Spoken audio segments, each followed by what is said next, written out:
The star of this film is not an actor or an actress, but a writer. And those of us who helped to make it take pleasure in paying tribute to him. William Somerset Maugham, born in Paris in 1874, is the author of 24 novels, 24 plays, and upwards of 100 short stories. This is what he says about his life and work. In one way or another, I've used in my writings pretty well everything that has happened to me in the course of my life. Sometimes an experience of my own has provided me with an idea, and I've just had to invent the incidents to illustrate it. But more often, I've taken people whom I've known either slightly or intimately and used them as a foundation for the characters of my own invention. But to tell you the truth, fact and fiction are so intermingled in my work that now, looking back, I can hardly distinguish one from the other. In my 20s, the critics said I was brutal. In my 30s, they said I was flippant. In my 40s, they said I was cynical. In my 50s, they said I was competent. And then in my 60s, they said I was superficial. I went my own way with a shrug of the shoulders, of following the path I had traced and trying with my work to fill out the pattern of life that I had made for myself. Quartet is a collection of 4 of Somerset Maugham's favorite stories. The first you will see is The Facts of Life. It was Henry Garnet's habit to drop in at his club after dinner to play bridge. He was a pleasant man to play with. He knew the game well, and you could be sure he would make the best of his cards. Come on, Henry. Yes? It's you to play. What? Me? Oh, sorry. Right, the rest are mine, I think. That makes it game and rubber. Why on earth didn't you play your trump? I beg your pardon? They'd have been 2 down if you trumped it. I hadn't got one. Of course you had. There you are. 8 of hearts. You suggesting I'm not speaking the truth? Oh, my dear chap. Well, let's cut the English, shall we, and play another rubber. You can leave me out if you don't mind. I'm not in the mood. I'm sorry, Leslie. Well, that's all right, old man. What's the trouble? As a matter of fact, I'm in a devil of a temper. Oh?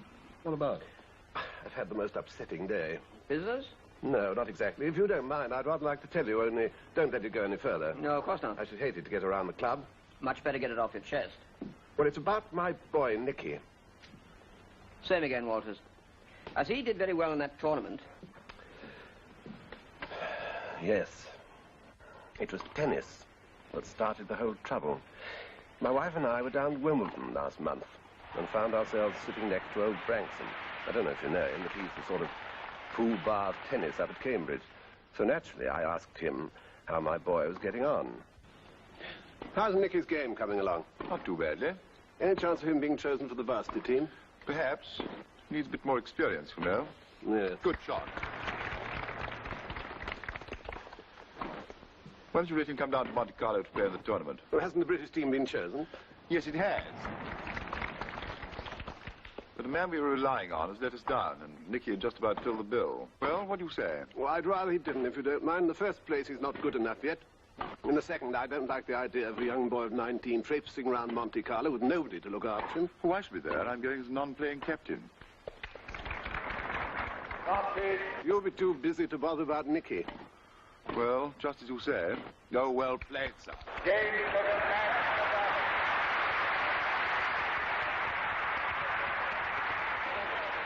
My chance there, doubles, you know. If you change your mind, give me a ring. We shan't decide anything for next Wednesday's meeting. Goodbye, Mrs. Garnett. Goodbye. Goodbye. Fancy him thinking Nicky good enough for Monte Carlo. Yes, he's coming along well. Why not let him go, Henry? Oh, no. No, certainly not. No, he's too young. Nicky's not the sort to get into any mischief. No, it's not just that, but there's his work to consider. It's a bad thing to cut the end of term. Well, he'd only miss 3 days. Do let him. No, certainly not. I've made up my mind. You know, it's awfully decent of you to let me go, Dad. Well, your mother was rather against it, but I managed to talk her into it. Oh, thanks, Dad. You're a sport. Now, you will behave yourself when you're away. Of course I will. Well, I don't want to play the heavy father, but this is the first time you've been abroad on your own, and I wouldn't like you to get in a mess. Well, don't worry, I won't. That's right. Now, look, Nicky, when I was your age, my father gave me 3 bits of advice, and I've lived up to them ever since, and I hope you will. The first is gambling. Don't gamble, whatever anybody else may do. The second is money. Don't lend money, not in any circumstances. And the third is women. Don't have anything to do with women. Now then, if you lay off those 3 things, you won't go far wrong, so be a good boy and try and remember. All right, Dad, I won't forget, I promise. That's right. Well, give them a run for their money. Well, I'll try. Goodbye, Dad. Goodbye, boy. The boy didn't disgrace himself in the tournament. He did very well, according to the papers. Yes, of course, he didn't beat the top-class men. He got in the semi-final in the doubles. He ran the Australian number 2 to 3 sets. Oh, no, not bad at all. I couldn't wish for him to do better.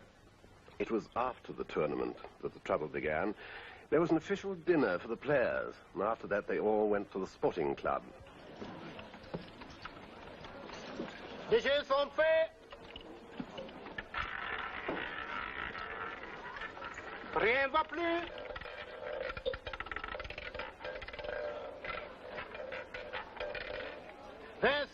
Rouge, impair et passe. Messieurs, dames, faites vos jeux. Hello. Oh, hello.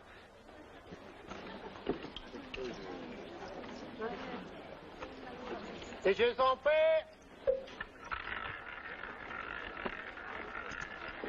31. 31, bien, madame. Rien ne va plus.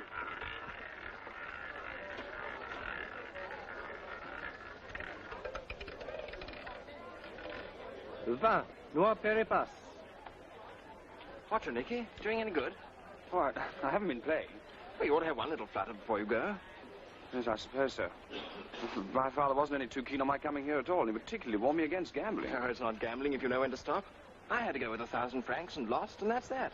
You're crazy if you leave Monty without trying your luck once.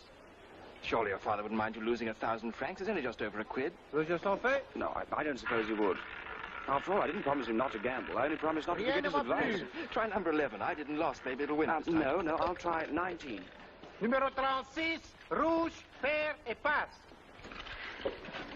Excuse-moi. Sorry.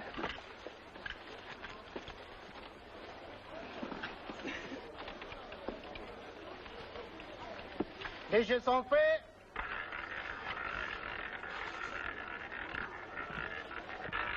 Rien ne va plus.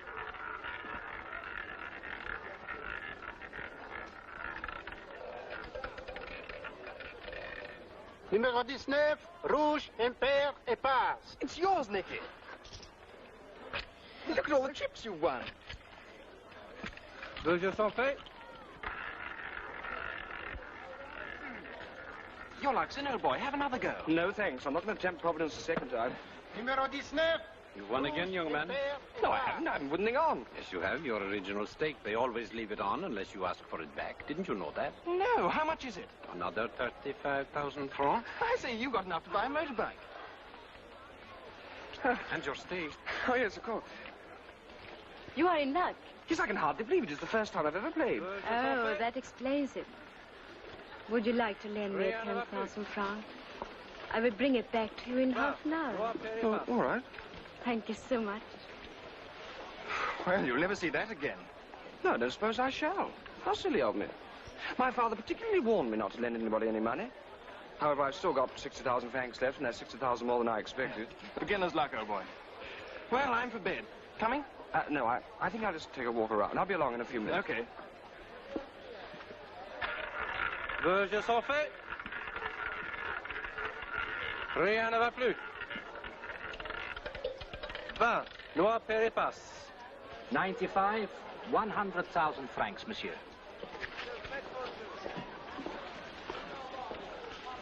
Hello. I have been looking for you everywhere. Oh, hello. I was afraid you had gone. Here's the 10,000 francs, and thank you very much for lending it to me. What's the matter? Oh, I'm so sorry. To tell you the truth, I didn't expect to see this money again. Oh, what did you take me for? Did you think I was a cheat? No, of course not. Do I look like someone who would cheat you of your money? Oh, no, not a bit. My husband is in the administration in Morocco, and I have come to Monte Carlo for a few weeks. Because he thought I needed a change.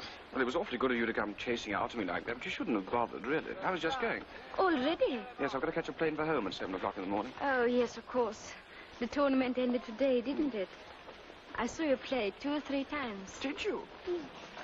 Well, I don't know why you noticed me. You have a beautiful style. And you look so sweet in your shorts. Thank you. Do you know La Petite Maison? No, I can't say that I do. Oh, but you mustn't leave Monty without going there. Why not come and dance a little? I'm so hungry. I should adore some bacon and eggs. Then you shall have some bacon and eggs.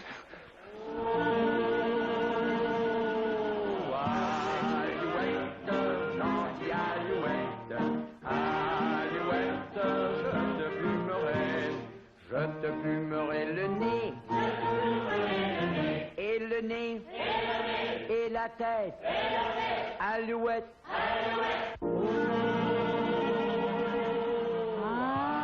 Alouette, gentille alouette, alouette, je te plumerai. Je te plumerai les pieds, et les pieds, et le cou, et le moustache, et le nez, et la tête. Alouette! Oh, alouette, gentille alouette, alouette, je te plumerai les mains, et les mains, et les mains, et les pieds, et le pied, et le cou, et le moustache, et le nez, et le nez, et la tête. Alouette! Oh, alouette, gentille alouette, alouette, je te plumerai.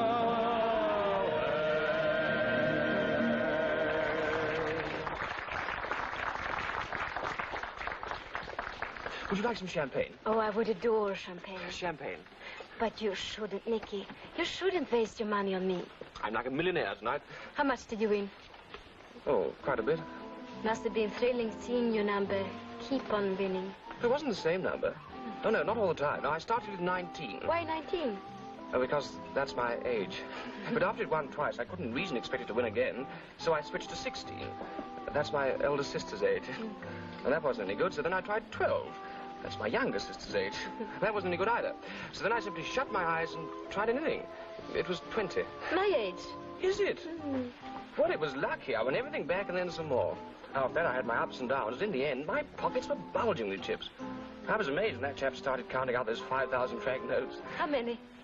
20. 100,000 francs. Isn't it marvelous?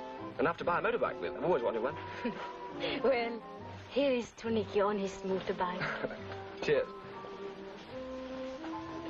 Now, the funny thing is, my father didn't want me to come to Monte Carlo at all. Oh, but why not? He thought I was too young and innocent. But here's the joke. He gave me 3 bits of advice. He said, don't gamble. Well, I did, won 100,000 francs. He said, don't lend anybody any money. Well, I did quite a lot. To a complete stranger who came hunting for me to pay it back. Poor old Dad. He's not a bad sort, really. He means well. It's just he's a bit early Victorian, that's all. What was the 3rd bit of advice? He said, don't have anything to do with women. He was right about that, Nicky. So right. Monte Carlo is the worst place in the world for the kind of women your father meant. Adventuresses, they are everywhere. Even here, in this room. And yet, if you are sensible, you can recognize them. And if you can recognize them, you are safe. Because you can avoid them. So be careful about that, Nicky. Not only because of your father, but for your own sake. Shall we dance?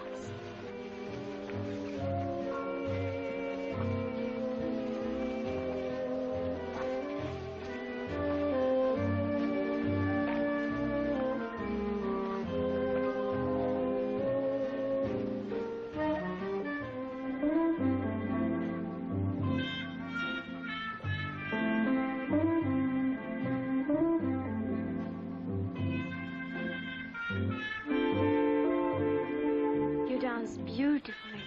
Oh, I don't really. It's just so very easy to dance with. Have you ever been told that you are very good looking? No, I don't think I have. But you are, you know.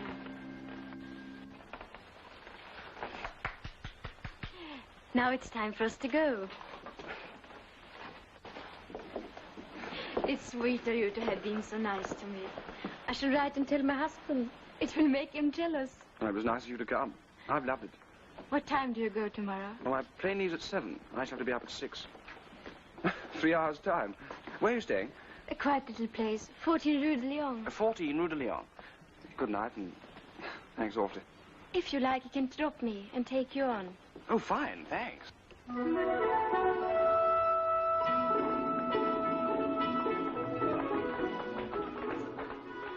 Tomorrow you will be gone, and I shall be alone again. Oh, maybe I'll manage another trip. I'd love to come again. I shall not be here. I return to my home in Morocco next week. We shall never meet again, Nicky. Unless perhaps I can persuade my husband to take me to England one day for the tennis at Wimbledon.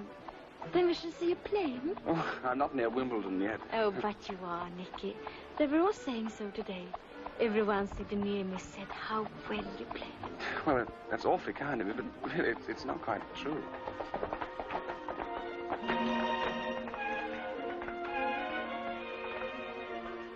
Well, it's over, Nicky, so quickly. Yes. And I'll just pay him off. I'll walk from here.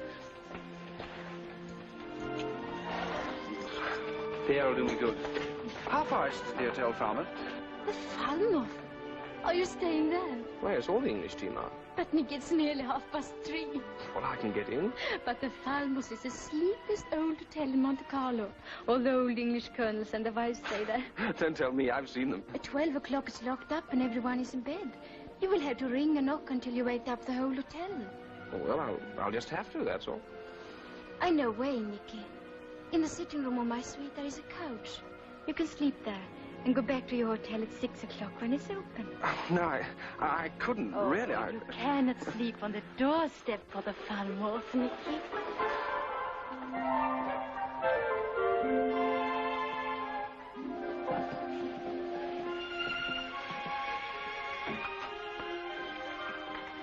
Come along, Nicky. In here.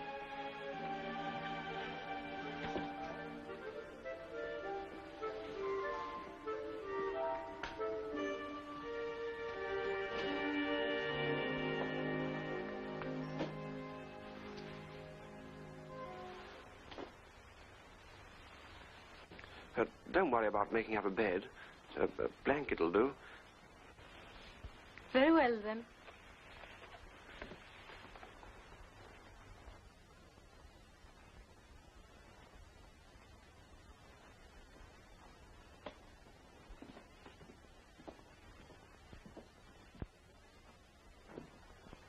Now you would like a nightcap?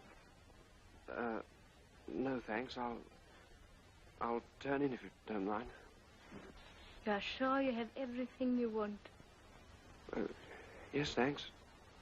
Quite sure. Then good night, Nicky. Good night, Jean.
Nicky.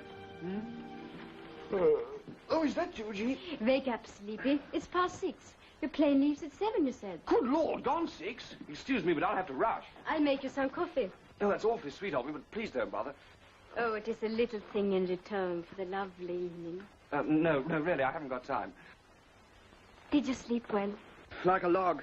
I'd have slept till 9 and missed my plane if you hadn't called me. How long does it take to get to my hotel? You will not get a taxi at this hour. You can walk in 10 minutes. But you must hurry, Nicky. I'll say I must. I've got to get my things packed and the bill paid.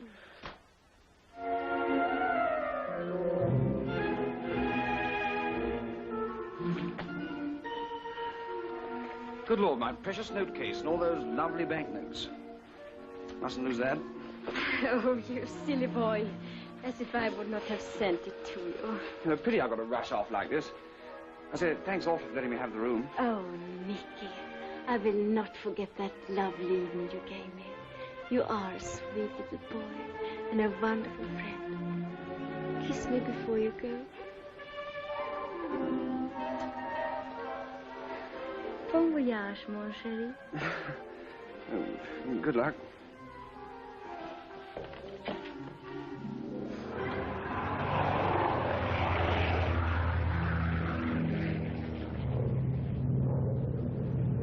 You know, she took me in first time I saw her. Of course, I knew she was a gambler, but she was decently dressed and not made up. I didn't think she was that sort. She took me in, too, at first. I bet she does that every night to some mug or other. Well, she didn't get a mug last night, anyway. How much was it? 100,000 francs. I say, that's about £100. Yeah, it's enough to buy a motorbike with. Is it all there? Must be. Well, she might have taken some for safety and put it somewhere else. I don't think she'd have had time.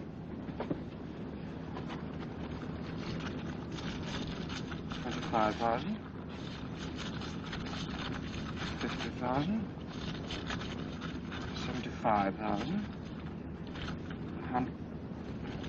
Hey, there's more than 100,000 here.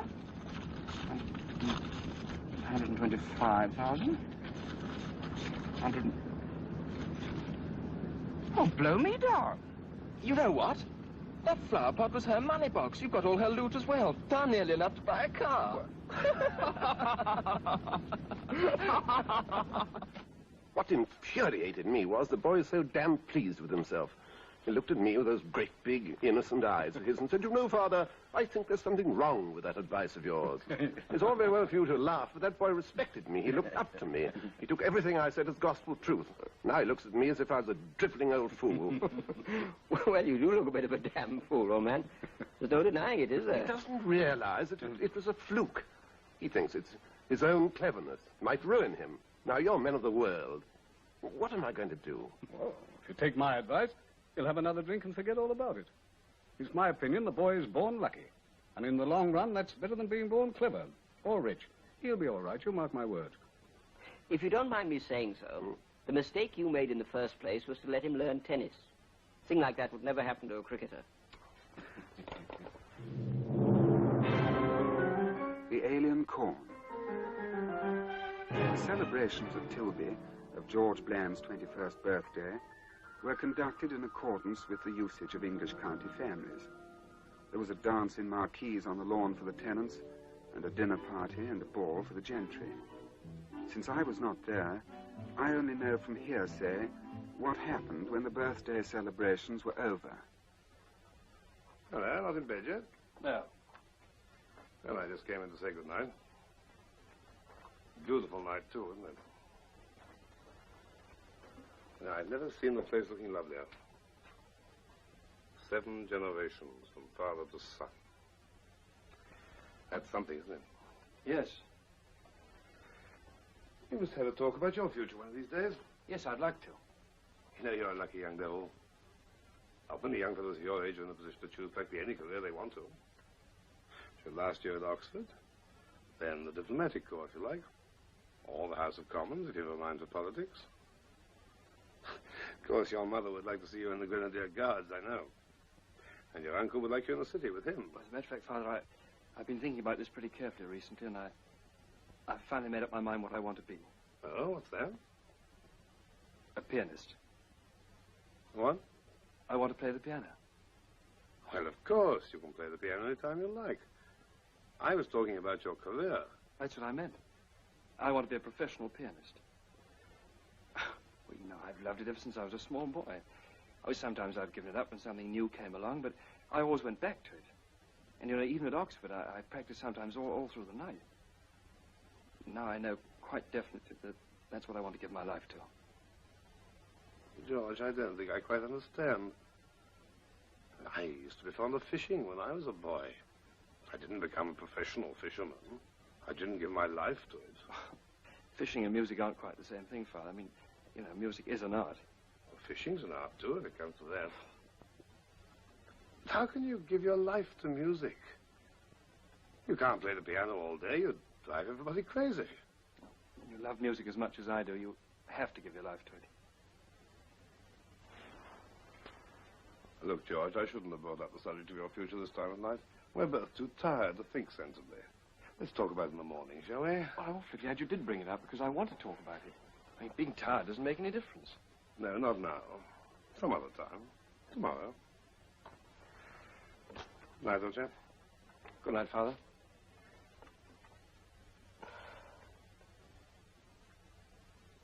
Good night.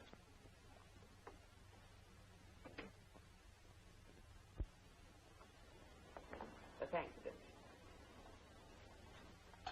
He can't have meant it seriously. He must have been joking. No, he wasn't joking. He was dead serious. He wants to be a professional piano player. Do you mean he wants to play in cinemas? They don't have pianos in cinemas now, Uncle. The pictures talk. Where on earth does he want to play? I can't think what put the idea into his head. He's always enjoyed playing the piano ever since he was old enough to sit on a piano stool. But he's not good enough to earn a farthing at it. Of course you'll refuse to let him. I don't see how I can, really. After all, the boy's 21. He's his own master. Mind you, I confuse a lot of other things. Morning, everybody. Morning, George. Good morning. Sorry I'm late, Mother. Sleep well? Like a top, did you? Dreamt a lot of blue rockets chasing that. Too much champagne. George, Yes, Mother? your father's been telling us an extraordinary story about you wanting to be a professional pianist. I can only hope he was joking. No, Mother, I'm afraid he wasn't. I'm quite sincere about it. I don't want to go back to Oxford next term. I want to go to Paris to study there. Good heavens, you've got the chance of a cricket blue next year. Why, you might even play for the county. Yes, Uncle, I know. I'm sorry about that. I'm fond of cricket, but my career comes first. Look here, George. You're heir to a great estate. One day you will succeed me here, with all the duties and responsibilities that our family have held in Tilby for generations. Thousands of youngsters of your age give their eyes to be in your position, yet you sit there and talk about giving your life to the piano. I'm sorry, Father. But you see, if I wasn't terribly keen about music, I'd be very contented here. I love this house. I love the country. I love the people. But I'd never be happy. I couldn't be happy without music, honestly. I didn't expect you to take kindly to it. Music isn't exactly a strong point in our family. It's got nothing to do with it. I should feel just the same if you wanted to be an acrobat or a juggler or any other damn fool thing unworthy of your position. I'd like to leave for Paris next week. You won't. And I'm to pay for this nonsense, I suppose? No, I don't expect you to pay for it. Why should you if you disapprove of it? How are you going to live? Well, I've saved a bit for my fare. I'll give English lessons for my keep. Long way that'll get you. If others can do it, I can. Now, look, George. Don't let's be hasty. I came down here for your coming of age with a nice, solid present to offer you. A junior partnership in the family business, $2,000 a year, and a flat in town. No, thank you, Uncle John. Well, my dear chap, in 3 years' time, you'll take my place as Conservative candidate for Bargain. A safe seat, and you'll carry on the family tradition. Awfully good of you, Uncle, but I've quite made up my mind. I want to be a pianist. No, Uncle. I think you went about that the wrong way. So it's my fault. I'm to blame. Would you mind if I suggested something? No, what? George is stubborn, pig-headed. The more you try to stop him, the more he'll want to do it. If you give him a flat no and cut him off without a penny, he'll starve rather than give in. Well, what of it? Give him a fair chance. Make him a small allowance, enough to live on and pay his fees in Paris. Let him study there 2 years, on one condition. That at the end of 2 years, he must come back and let some competent, unprejudiced person hear him play. But what good would that do? Tell him that if that person says he shows real promise of becoming a first-class pianist, then he can go ahead. If not, he must abide by the decision and promise faithfully to give up all thoughts of making music his profession. Isn't that fair? What do you say, Uncle? Remember, you'll go whatever you say. Well, what can I say? Look, if he'll agree to the terms you've suggested, all right. I'll give him £5 a week to pay his fees and his lodgings. May I tell him you agree? What do you think, dear? I think Paula's right. All right. Hurry back and tell us what he says. We'll be in the hall. Come on, John. You've had quite enough. Come on, sweetie.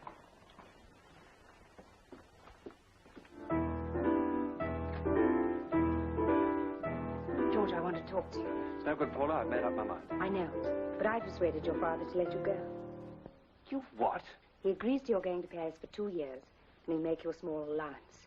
But at the end of that time, you've got to give it up, unless an expert says you've got a good chance of making a first-class pianist. What do you say?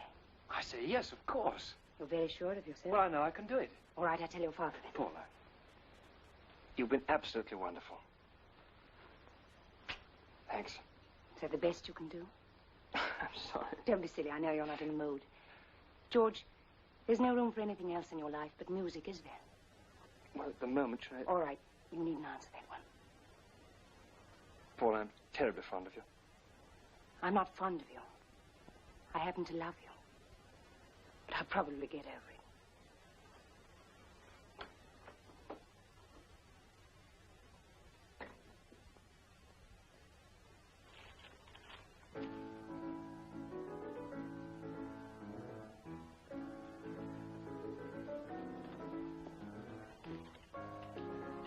Well?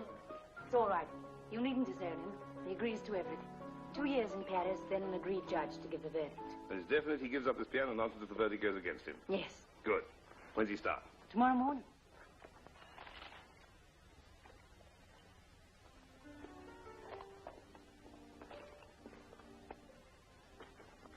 Dites-moi, est-ce que Monsieur Georges Bland habite ici? Monsieur Georges Bland? Au 3e, au fond du corridor, la porte en face. Merci.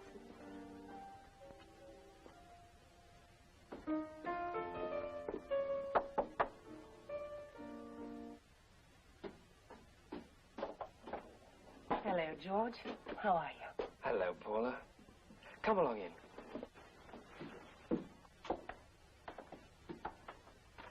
Well, this is it. Do you live alone here? Yes, I've got a woman who comes in twice a week to help me clear up. I get my own breakfast and lunch. Can you cook? No. You what? Sit down. Thank you. No, I just have bread and cheese and beer for lunch. I dine out with a couple of fellows who live around here. What are you doing over here? There's another month, you know. I know. I haven't come to drag you back. I had to go to Rome, and I promised your mother I'd look you up on my way. How is she? How's everybody?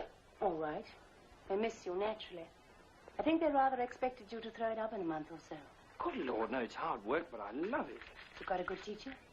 Yes, he's a bit hard to please, but he's good. Of course, the trouble is I only get sort of a couple of lessons a week, you see. The rest of it's all practice, 10 hours a day. Are you satisfied? I think so. Won't you play to me? Oh, you know, I'm a bit tired. I had rather a busy day today. Please. All right.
Sorry, that was no good. I'm not in the mood. I'll play for you in the morning. Sounded all right to me. No, I can play much better than that. George, there was something I wanted to tell you. It was agreed that someone should judge your playing when you come home next month. Through a friend of mine, I met Leah Mackart. I've explained what happened. She's promised to come. But that's wonderful. Will you accept her judgment? Well, of course. She's the finest woman pianist in Europe. She's terrific. Of course, I've never actually met her, but I go to all her concerts. Do my father and mother agree? They think she's a bit too arty. They're scared she'll be too much on your side, but they agree. You'll explain that I'm only a beginner. I've told her everything. I know I can do it. I can feel it in my bones. George, Yes? I was just wondering what you'd do if you weren't able to carry on with your music. Well, I don't know. I've never even thought about it. It might be a good idea to have some other interest. Such as what? You never thought of falling in love? Yeah, yes. But that'll have to wait. Don't let it wait too long.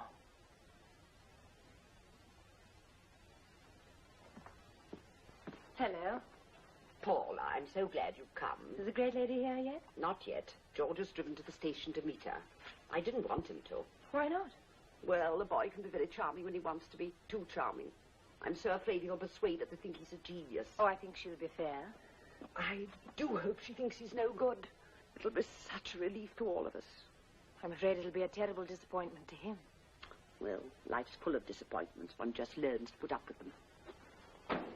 Well, that sounds like a car now. Come along.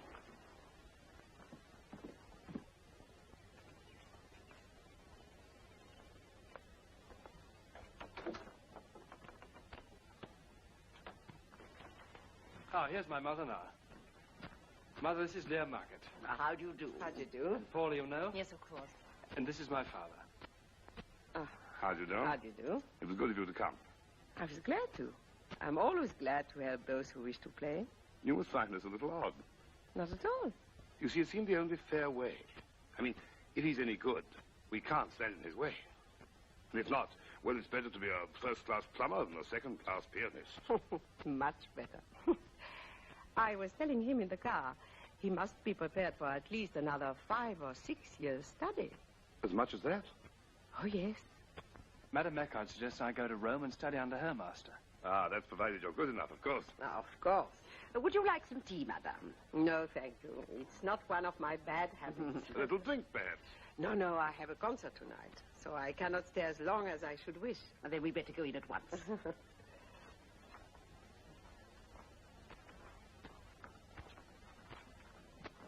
Where would you like to sit? May I sit here? Please do. Well, now, if we're all ready.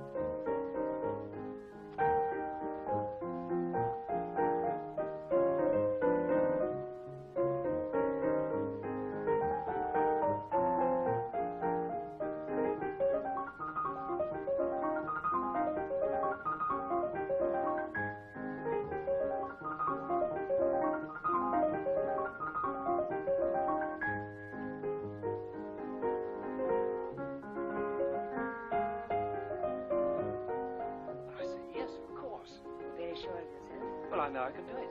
All right, I'll tell your father. Paula, you've been absolutely wonderful.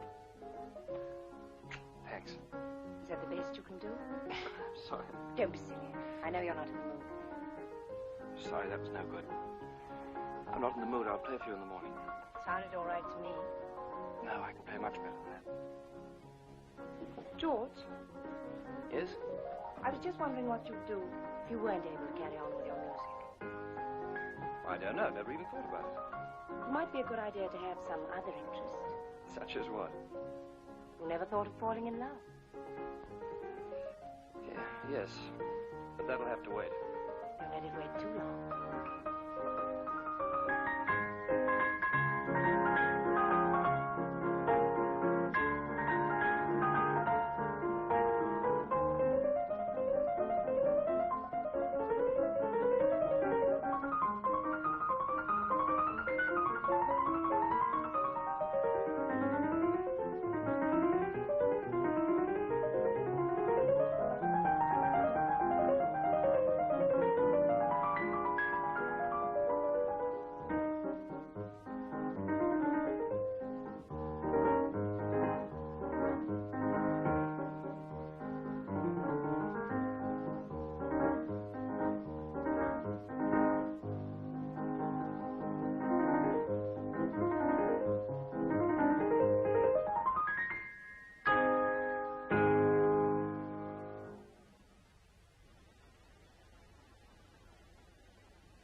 What exactly is it you wish me to tell you? Have I any chance of becoming, in time, a pianist of the first rank? Not in 1,000 years. Of course, I can see that you've worked very hard, and you have acquired technique and brilliance. But you lack the magic, the quality that is a combination of soul and fire, without which no artist can reach the heights. I'm sorry, but your playing is square.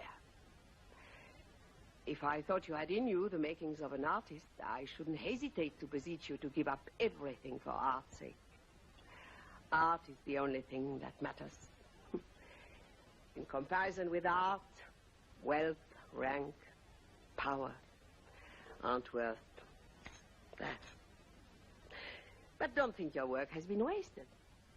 It will always be a pleasure to play the piano, and it will enable you to appreciate great playing as no ordinary person can hope to do.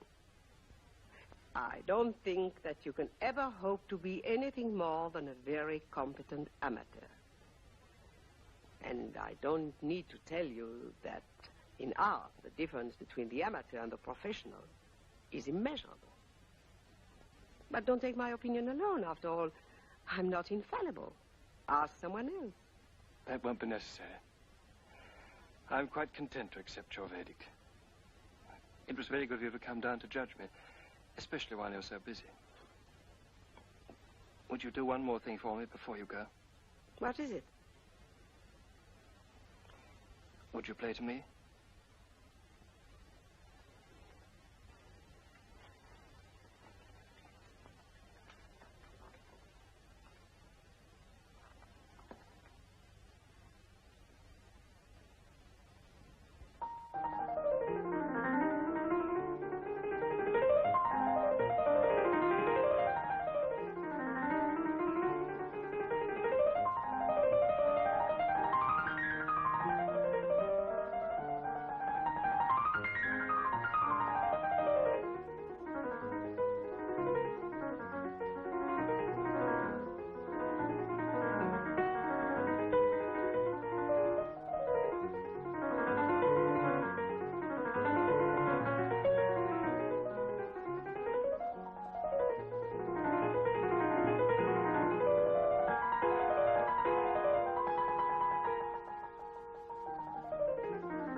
Thank you, madame. I'm afraid I must go now. That was a very great pleasure. Yes, indeed.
Come in.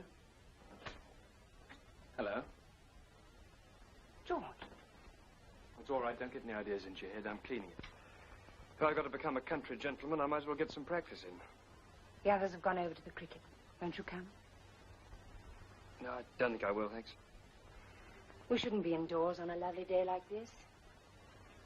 No, I know. I'll go out for a stroll later on. Shall I wait and come with you? No, All right, darling. I know how you feel. George? Mm-hmm? You remember what we were saying in Paris about having some other interest? Yes. Don't let it wait too long. I won't.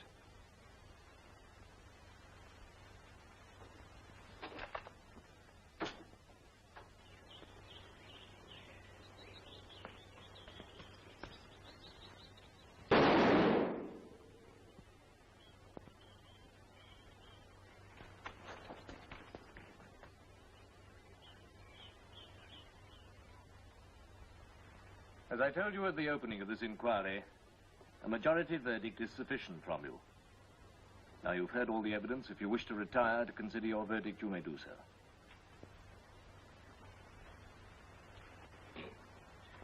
There'll be no need to retire, sir. We had a talk during the recess, and we're agreed. Unanimous. We're of the opinion, sir, that the young gentleman shot himself accidental. He must have been cleaning his gun, not knowing he'd left it loaded from the end of last season. As to that business about the music, sir, we don't attach much importance to that. A young gentleman of Master George's position, sir, would never go and shoot himself just because he couldn't play the piano good. Thank you. The kite. I know this is an odd story. I don't understand it myself. And if I set it down in black and white, it's only with a faint hope that when I've written it, I may get a clearer view of it. Or rather with the hope that some reader, better acquainted with the complications of human nature than I am, may offer me an explanation. It was told me one evening by my friend Ned Preston. Ned was a prison visitor. He took his duties very seriously and made the prisoner's troubles his own. Come in. Mr. Preston, sir. Oh, hello, Preston. Hello. Didn't expect you till tomorrow. Sit down. Thanks. Yes, I'm a day early. I've got a conference at the Home Office tomorrow. Anything for me? Well, here are the new arrivals. Oh, and Soames gets out tomorrow. Ah, yes, I'll have a word with him. I'll see these others, too. Anything else? Yes. I'd like you to see number 142, name of Sunbury. Well, what's he in for? Well, it's a queer case. I'd rather you saw him first. See what you make of it. 142, Sunbury. 142, Sunbury. This is him, sir. Good afternoon. Good afternoon. My name's Preston. I'm what they call a prison visitor. Oh, yes. Why don't you sit down? Oh, thank you. I'm sorry I can't offer you a fag or a glass of beer. That's all right. Lovely day it's been. Yes, it's been very nice. Just the right sort of wind. Steady nor'west. Gusty enough to make you watch it, but not strong enough to tear things up. Tear what up? Oh, nothing. What can I do for you, mister? That's what I can do for you, Sunbury. That's what I've come to see you about. As I understand it, you've left your young wife and you refuse to provide for her. That's right. But you can't let her starve. Why not? Why not? Good heavens, man, what's she done to deserve that? She's done something I'll never forgive to my dying day. What was that? She smashed my kite. She what? She smashed my kite. That seemed to be a queer thing for the boy to say. So I said, what's she ever done to harm you? And he said, she smashed my kite. That's right. What, you knew about it? Yes, he told me the same thing. Said he'd been interested in kites ever since he was a kid of 7 or 8. And his parents took him for a walk on the common one Saturday afternoon. There were plenty of kites up that day, more than he'd ever seen at one time before, and they fascinated Herbert. And according to Mr. Sunbury, a new kite flying club had just been started around there and was becoming very popular with the locals. And the more he watched, the more Herbert was certain that nothing would give him greater pleasure in this world than a kite of his own. So he broached his mother on the delicate subject, and was told that if he was a good boy and brushed his teeth regularly every morning, he might get a surprise at Christmas. The thrill of that first kite was something Herbert never quite forgot. He couldn't get out to fly fast enough. Well, you know how it is. Some kids collect butterflies or postage stamps. Some are mad about fretwork. Well, Sunbury flew kites. In fact, it became a sort of passion with him and his parents.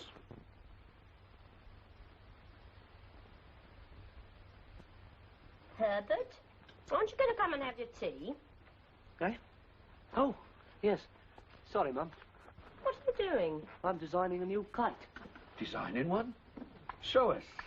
Now, I reckon if we could build a kite like this, only about 6 feet long, we could lick anything else on the common. It's a queer shape, isn't it? Well, that's the idea. So it'll take the wind. Here and here. See? Why don't you make it, Herbert? Eh? Oh, it'll cost a bit. How much? Oh, about £5, even if we built it ourselves. Well, I don't mind springing home. Getting extravagant, aren't you? Not at all. If Herbert's got a brilliant new design, it's up to us to back him up. I could manage 30 shillings. No, you don't need to find anything. You just do the work, and your father and I'll find the cash. You will? Beatrice. It's all right. I've got a little put aside. Now, you get started on it right away.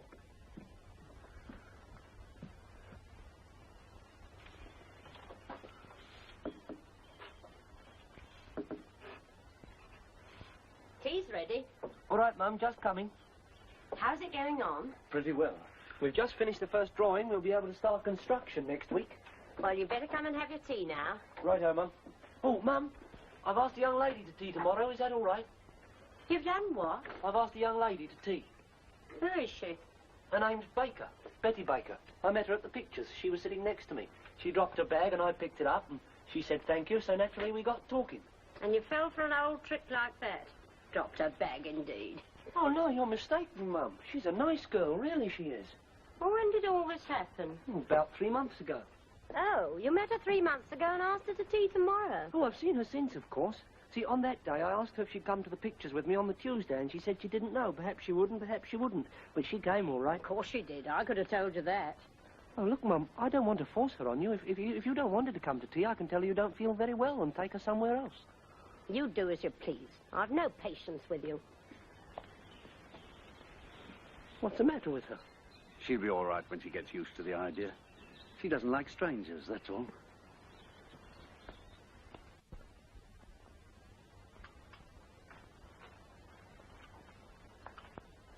My dear, quite a spread. I wasn't going to let her think we was just nobodies. I wonder what she'll be like. Need you ask? Oh, I don't know. Herbert's got his head screwed on the right way. Nonsense, he's just a child. Any designing chit of a girl could twist him round her little finger. Well, we'd better wait and see. We won't have to wait long. Here they are. Well, just a sec. Let's see if I'm all right. How do I look? Fine.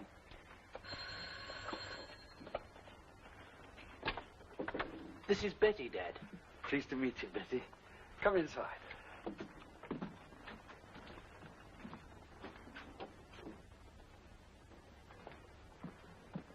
This is Betty, Mum.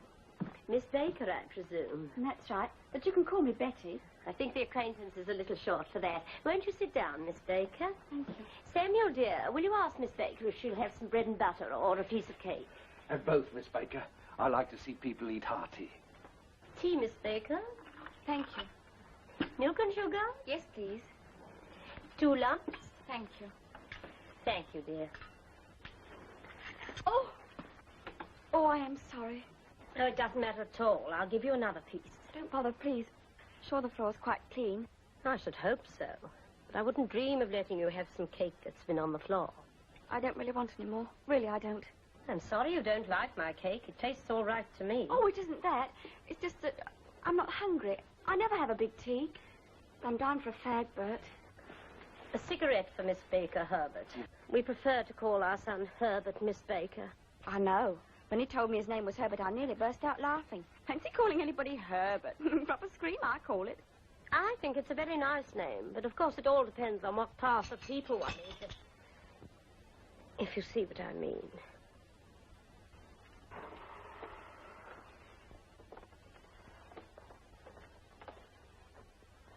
Why don't you sit down and stop worrying? How can I, when I think of Herbert being mixed up with a girl like that? Oh, I don't know. She's a pretty little thing in her way. Pretty my foot, all that powder and paint. She looked very different with her face washed and without her perm. Common, that's what I call her. Common as dirt. There he is now. Don't go upsetting him. I think I know how to treat my own son, thank you.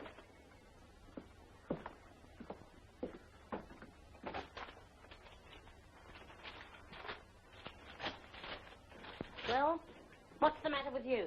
What do you think? I'm fed up. Now, Herbert, you didn't ought to talk to your mother like that. Well, she shouldn't treat Betty like that. Like what? You know what I mean. I do not know what you mean, Herbert. And all I have to say is that I'm surprised that a son of mine should insult his mother by bringing a woman like that into the house. Well, what's wrong with Betty? Would you like me to tell you? Yes. She's common and cheap, cheap as dirt. You've no right to say that. I've the right to say what I like in my own house. And let me tell you this, she's never going to set foot in this house again, not if I know it. Oh, well, before you start saying that, you may as well know. I'm engaged to her. You're not. I've been thinking about it for a long time, and she was so upset tonight I felt sorry for her, so I popped the question. I had a rare job persuading her, I can tell you. You fool. You fool.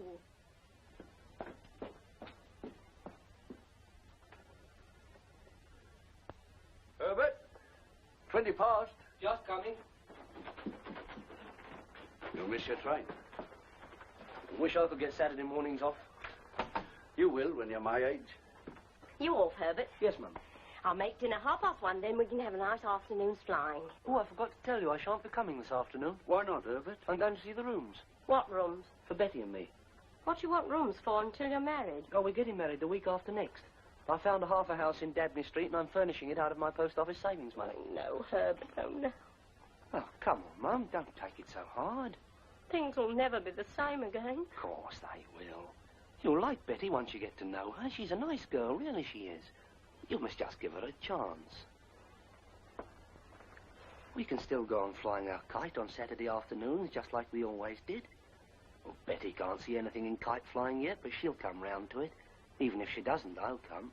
If you marry that woman, Herbert, you'll never fly the new kites of her. Why not? It's mine, isn't it? You gave it to me. No, I never did. I said we'd put up the money if you did the work. I didn't say anything about giving it to you. All right, then. You can keep it. Betty says kite flying's a kid's game anyway, and I ought to be ashamed of myself flying a kite at my age. She's quite right.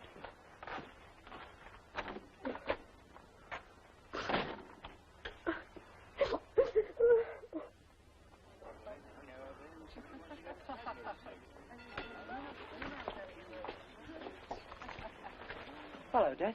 Hello, Herbert. Have a good honeymoon? Fine, thanks. Sorry about the wedding, son. I'd have come all right. See no reason for making more trouble in the world when there's enough already. But you know what your mum is. I know. I'm sorry, too. How are you settling in? All right. How's everything at home? All right. We miss you. You still fly on Saturday afternoons? Yes, it isn't the same, of course, without you. But we try and keep the old spirit going. I wonder you don't buy a kite of your own. You were always so keen on them. I know, but Betty doesn't see nothing in it. Well, a kite costs money.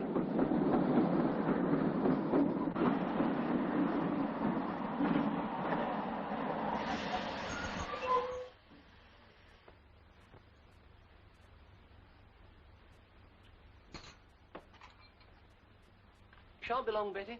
Where are you going, Bert? Just for a walk to get some fresh air. You won't be late, will you? I don't want to miss the start of the picture. Okay. I'll have tea ready sharp at 5. All right.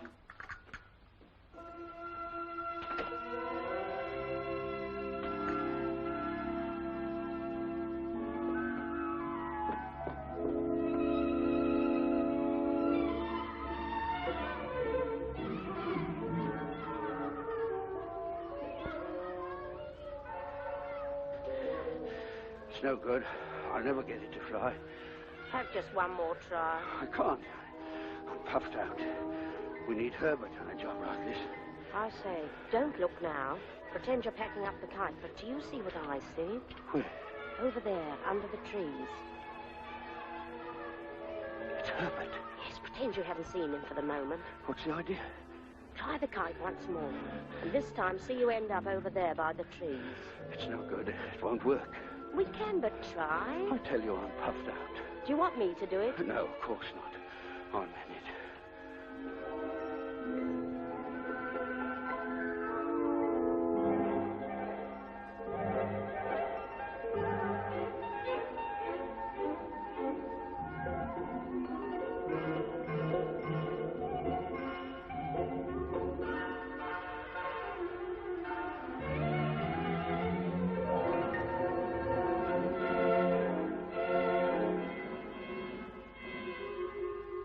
Hello, Dad. So you finished it, eh? Hello, Herbert. Yes. I had it made exactly like your design, but it doesn't work. There's something wrong. Oh, it's as clear as daylight. What's wrong? Oh, what? You've got it rigged too low. There, now try. I can't, Herbert. I'm puffed out. Give it to me.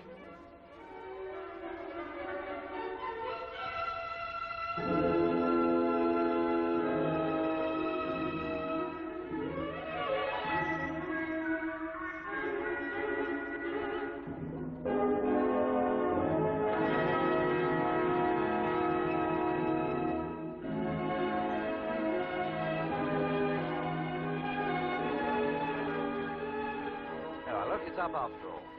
Of course it's up. What did you expect? Well, you've been having a bit of trouble with it, haven't you? That's only because it's experimental. This is only a small-scale model, you know. Once we got this right, we're going to build a big one, 6 feet long. We reckon that'll go up 2 miles. 2 miles? You don't say so.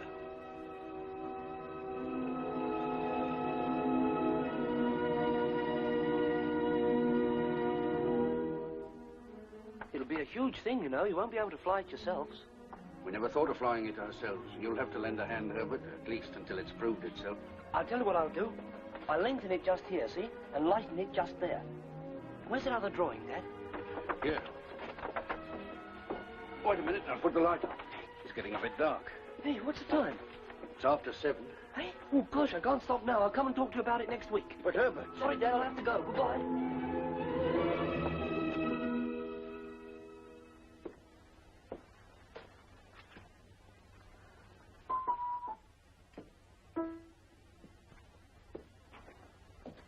So you finally got back? I'm sorry, Betty. I didn't realize it was so late. We missed the start of the big picture. You know that, don't you? I'm terribly sorry. Really, I am. Well, where have you been?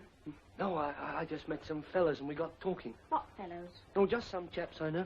Why don't you tell me the truth? You were on the common flying that kite, weren't you? No. Don't lie to me, Bert. I'm not. Oh, yes, you are. I followed you today and saw what happened. Flying a kite you were. You, a grown man. Contemptible, I call it. Well, I don't care what you call it. I like it, and if you don't like it, you can lump it. I tell you straight, I won't have it. I'm not going to have you make a fool of yourself. I've flown kites on Saturday afternoons ever since I was a kid, and I'm going on flying them as long as I want to. It's all that mother of yours. You went back there this afternoon, didn't you? Suppose I did. She's just trying to get you away from me, that's all. If you were a man, you'd never speak to her again, not after the way she's treated me. She's my mother, and I've every right to see her just whenever I want to. Oh, Bert, why do we have to quarrel about a silly kite? I didn't want to quarrel. It was just I was so lonely sitting here all that time waiting for you to come in. I'm sorry, Betty. I didn't mean to be late. Honest, I didn't. It won't happen again. Oh, Bert, I do love you so.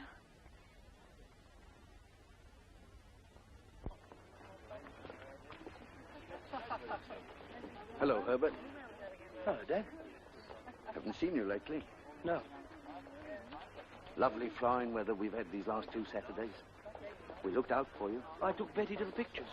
Pity. Wasting a fine Saturday afternoon in the pictures. Now, she likes to go on Saturday afternoons. The new kite came today. It did? We had it built at Martin's, just the way you designed it. How does she look? Grand. Your mum says, of course, we'd like you to come and help us with it. But no one's got a right to come between a man and his wife. And if you're afraid of Betty, her kicking up a rumpus, I mean, you better not come. There's a young fellow on the common, Bill Perkins, you know. He's just mad about it. He says he can fly it if anyone can. What does Bill Perkins know about a kite I designed? Well, your mum and I can't manage it alone. We must just take the best help we can get, that's all. You think it over, and if you don't come, we'll understand.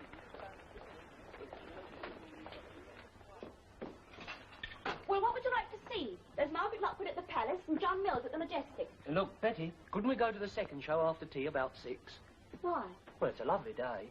It seems a pity to sit inside in the dark when the sun's shining outside. Why don't you stop lying and tell me the truth? It's that kite, isn't it? Supposing it is. But, Bert, you promised me 3 weeks ago you wouldn't make a fool of yourself with that kid's game again. Yes, I know, but this happens to be a special kite, one I designed myself for Mum and Dad. They've been flying kites for years. Why can't they do it themselves? Because it's too big, till I show them how. And there's more to it than that. It's a new idea. Everybody on the Common's excited about it. If it's successful, I'll patent it and make a lot of money out of it. That's a good one, that is. Make a lot of money out of kites. Look, Betty, why don't you come yourself? It's good fun, really it is. I told you why. Because I'm not going to have people laughing at me or at you either. Well, I'm going. And if you don't like it, you can lump it. And sit here for hours alone. Well, if you don't want to come, that's your lookout. Well, I'm not coming, and that's flat. Look, Betty, just this once. That's what you say now. Once you start, it'll go on for years. I've had about as much of this as I can stand. Are you married to me or that darn kite? Well, if you don't want to come, you needn't. But you can't stop me going. We'll see about that. Come on, let me by. It's me or that kite, I warn you. Do you want me to give you a sock on the jaw? If you go now, you needn't come back. I'll come back when I choose. I mean it. If you go now, you can go for good. Get out of my way. Oh, leave me alone! Leave me alone!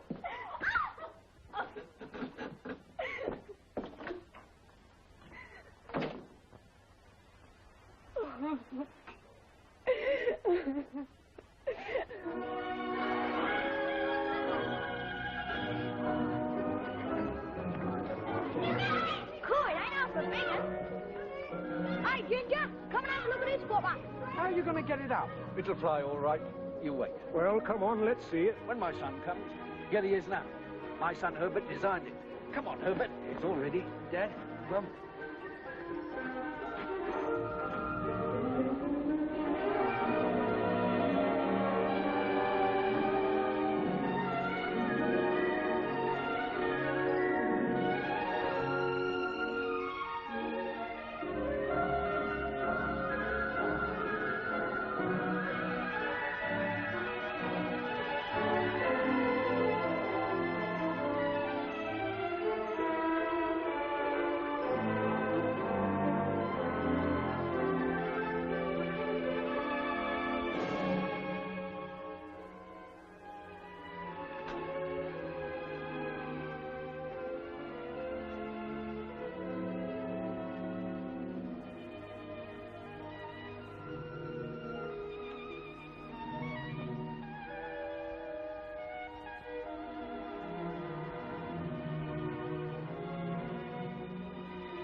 Betty. Betty, are you in there? Betty.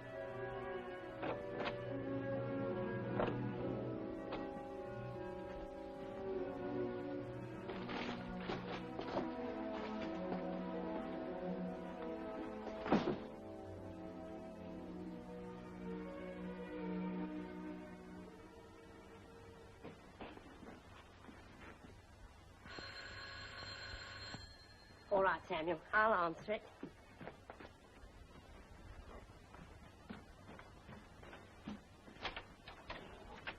Hello, Herbert. I've come home, Mum. Your room's ready for you. Take your things upstairs and then come down. We was just sitting down to supper. Samuel, run out and get a quart of beer. Herbert's come home. Well, you're out of it now, Herbert. I always said that she was no wife for you. It was her what done it, not me. Of course it was her. Well, it's all over and done with now. It'll be nice to sleep in your own little bed again, won't it? The bed you've been used to all your life. She'll try and get him back. Fat chance she's got of that. Of course, you'll have to provide for him. Why should he? She trapped him into marrying her. Now she's turned him out of the home he made for her. I'll give her what's right as long as she leaves me alone. Well, good night, Mum. I'm tired. I'll be glad of a good night's rest. In your own nice, comfortable bed. Good night, Herbert, dear. Good night, Dad. Tomorrow's Sunday, so you needn't hurry to get up. I'll bring you a nice cup of tea in bed.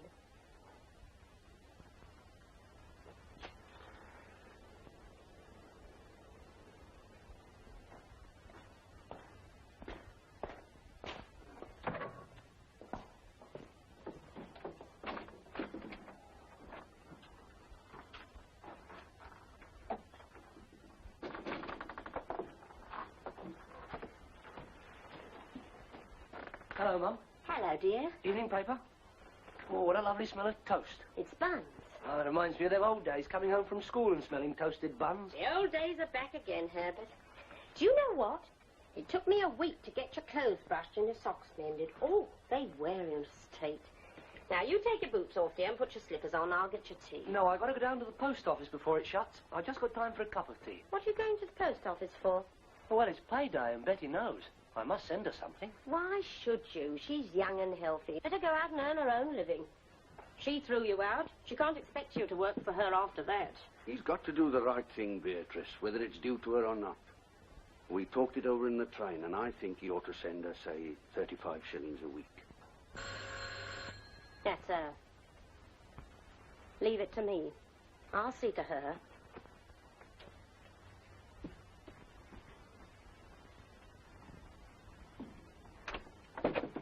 Well? I want to see Bert. You can't. He's out. No, he isn't. He went in with his dad 5 minutes ago, and he hasn't come out again. Well, he doesn't want to see you. And if you start making a fuss, I'll call the police. I want my week's money. That's all you ever wanted of him. Here's 35 shillings. 35 shillings? But the rent's 12 shillings a week. That's all you're going to get. He has to pay his board and lodging here, hasn't he? And then there's the instalment on the furniture. We'll see to that when the time comes. Well, do you want the money or don't you? I want to see Bert. You can't. Now, there's your money. Now be off with you.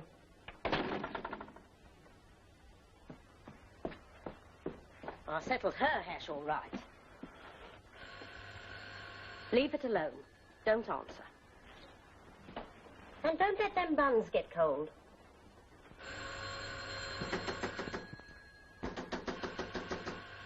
Bye-bye. Goodbye, dear.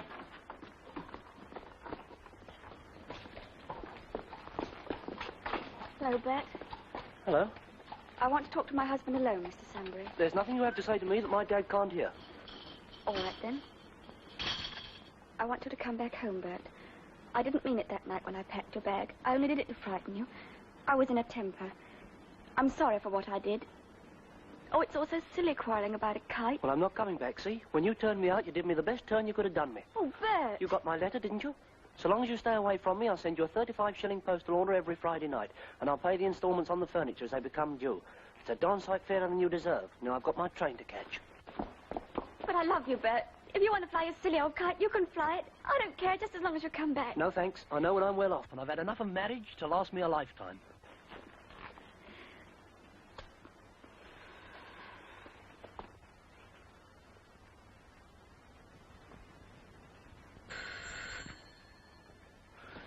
I'll go.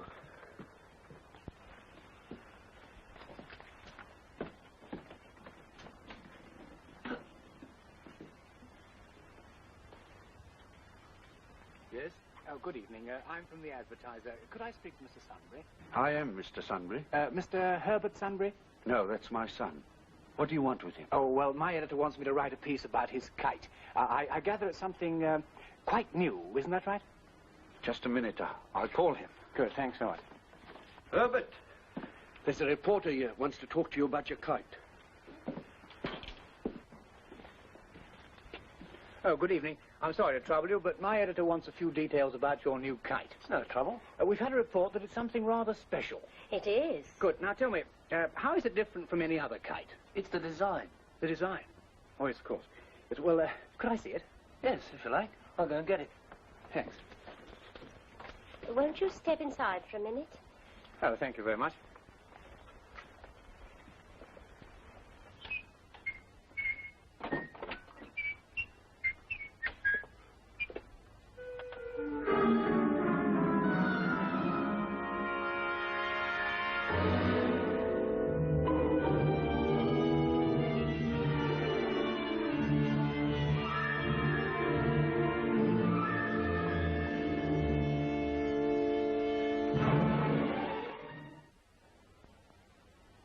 I do wish Herbert had come back. I don't like him rushing off like that. Well, he was upset.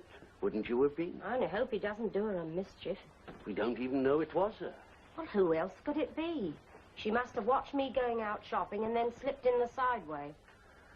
It's not so much the damage, it's the adjustments, the weeks of work he put into it. Even if we built another, he might never get it right again. She did it all right. Told me straight out. Proud of it she was. She said she'd do it again if she got the chance. Well, what did you say? Oh, I didn't trust myself to say a word. I came away. It wouldn't take much to make me wring her neck. Even if I had to swing for it. I know one thing, though. She's not going to get another penny out of me as long as I live. She'll take you to court. Let her. The installment on the furniture's next week. In your place, I wouldn't pay it. Then they'll just take it away and all the money he's paid on it will be wasted. What of it? He's rid of her for good and we've got him back, and that's the chief thing. Oh, I don't care about the money.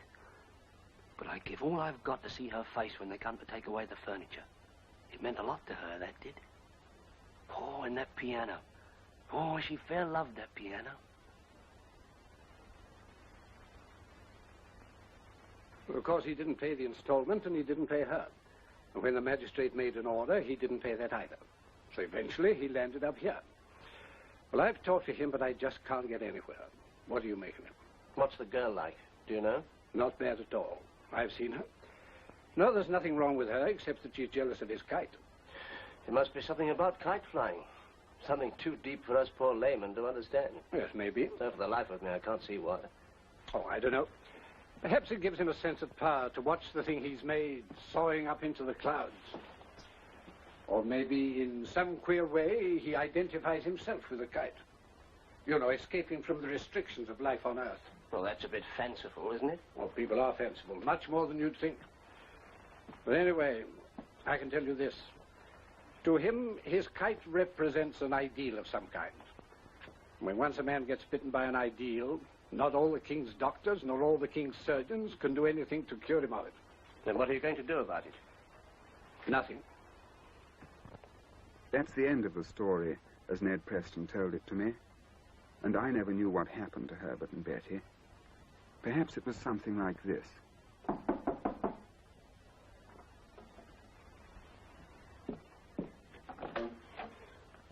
Mrs. Sunbury? That's right. I'd like to talk to you for a minute, if I may. What about? Your husband. Did he send you here? No, it was my own idea. My name is Preston. I'm what they call a prison visitor. Oh, you better come in. Thank you. I've just seen your husband, Mrs. Sunbury. He's inside again, you know. Yes, I know. Seems rather a pity, don't you think? It's not my fault. No, of course not. Nobody's suggesting it is. Well, what do you want me to do about it? Mrs. Sunbury, would you take him back? I don't know. Would you think about it? What's the point of thinking about it? He wouldn't come back, even if I asked him to. But supposing he would you take him? Yes, I think so. Right. And I want you to listen carefully.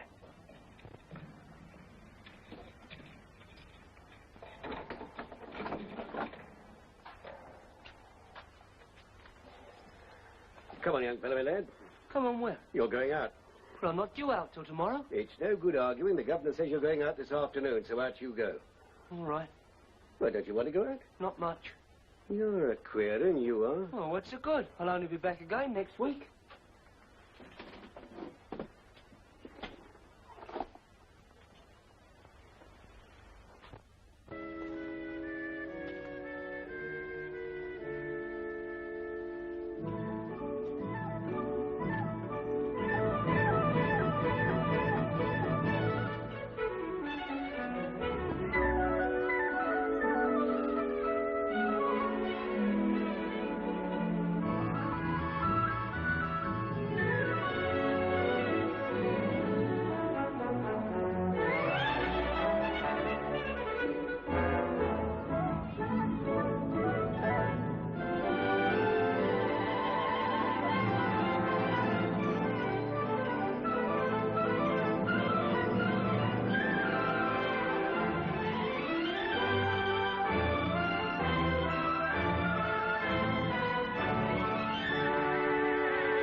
The Colonel's lady.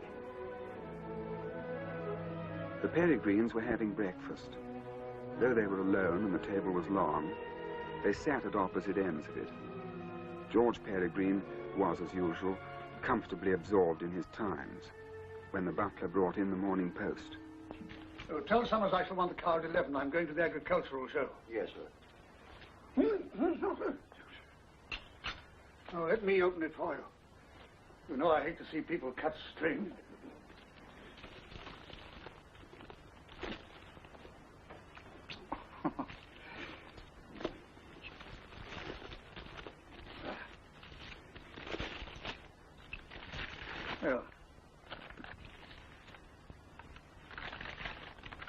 Well, they're all the same. What on earth do you want 6 copies of the same book for? Poetry. Though Pyramids Decay by E.K. Hamilton. E.K. That's your maiden name. You don't mean to say that you wrote it? Yes. What, poetry? Yes. You never told me. You are a sly boots. I didn't think it would interest you very much. Would you like a copy? Well, poetry's not much in my line, you know, but yes, I would like a copy. I'll take it to my study and look at it. Nicely got up. Quite like a real book. Must have cost you quite a bit to get this printed. I was lucky. I sent it to a publisher and he took it. In fact, he paid a small advance. £25. You don't say. Really? Bless my soul.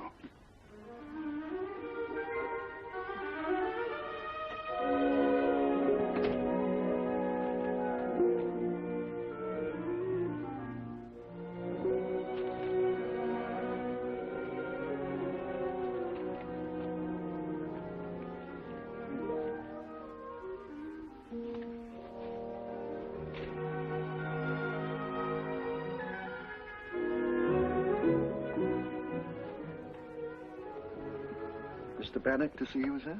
Oh, show him in.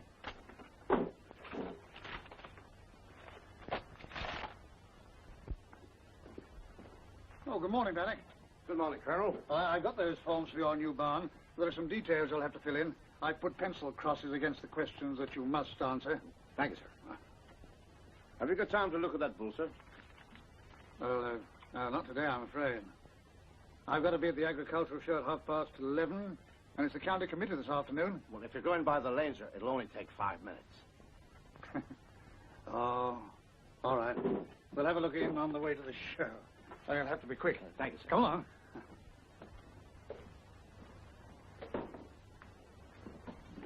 Good morning, Bannock. Good morning, madam. You off now? Yes. Just going to look at this bull that Bannock wants to buy before I go on to the show. Will you be back for tea? No. It's the county agricultural committee. Look, don't wait dinner for me if I'm late. No, all right, then. Oh, just a second. Evie, I read your book. Already? Yes, got down to it right after breakfast. Didn't take long. There isn't much of it, is there? No, not very much. A bit of a swizz, charging 8 6 for that. Oh, it's only 80 pages. Yes. Did you like it? Hmm? Oh, yeah, jolly good. Not quite my stuff, you know, but jolly good. I'm glad you liked it, dear. Goodbye. Goodbye.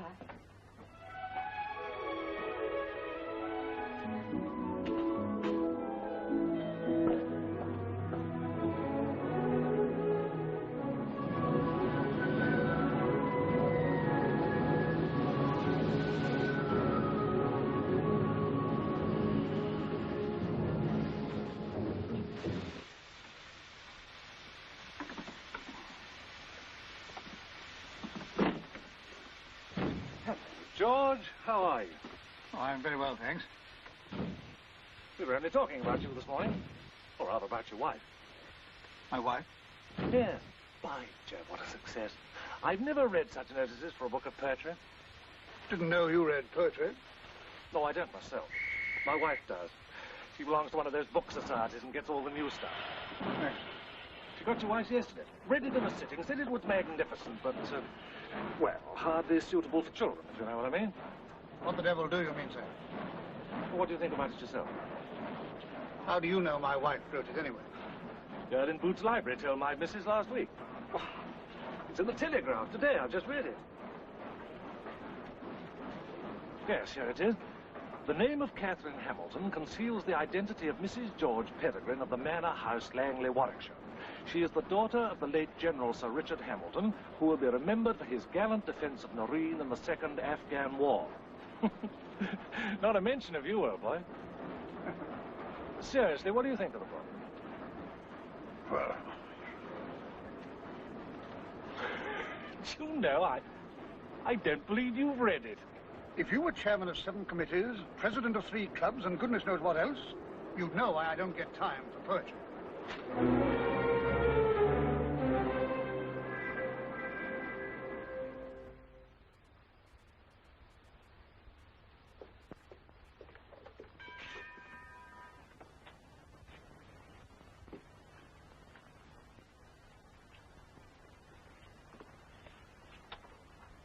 Hello, George.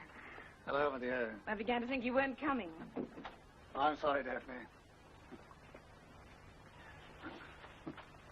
I've had the dickens of a day. Been on the bench all morning. One of those beastly husband and wife cases went on for hours. I missed the train and had to come up on the 4 o'clock. And you obviously need a drink. Well, what should we do? Would you like to have supper at Mario's and then go on to the Milroy? That'd be nice. But don't let's stay out too late. All right. How have you been? Lonely. I'm sorry. I just couldn't make it last week. I'm a busy man, you know. Too busy. Never mind. We'll make up for it tonight. All right. As you do. Oh, by the way, is it your wife who's written that book they're all talking about? What on earth do you mean? Well, a man I know, he's a critic, took me out to dinner the other night. And he had a couple of books with him, you know, review copies. So I asked him to give me one to read. But he said, oh, no, you wouldn't like these, they're poetry. Well, I'm not much of a hand at poetry in the ordinary way. So I told him he could keep them. However, just as he was going, he seemed to change his mind. And he said, well, you might like to try this one. It's damn good. And it's selling like hot cakes. And do you know, he was absolutely right. I just couldn't put it down. Who's it by? A woman called Hamilton. But my friend said her real name was Peregrine. And I said, well, that's odd. Because I know some Peregrines, and it's not a very common name, is it? My friend said it couldn't be the same ones, because this woman was married to a colonel type who lived near Worcester. I'd just as soon you didn't talk about me to your friends. Oh, what do you take me for, darling? I just said, no, it can't be the same ones. My friend said he's supposed to be a regular Colonel Blimp. You can tell them better than that, eh? And if my wife had written the book, I should be the first to know about it, wouldn't I? Well, I suppose you would. And let's not waste time on trifles.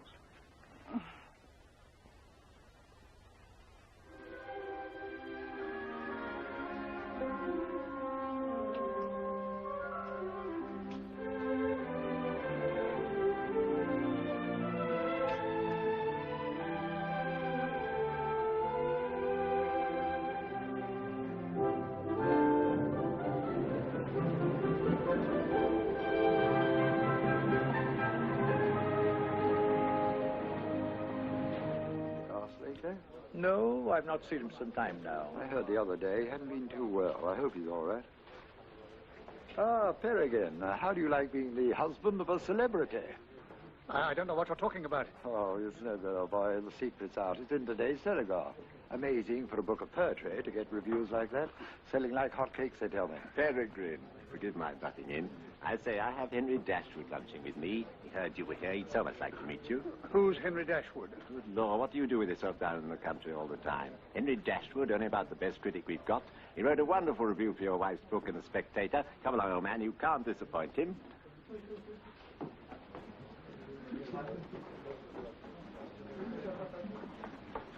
Henry, this is Catherine Hamilton's husband, Colonel Peregrine Henry Dashwood.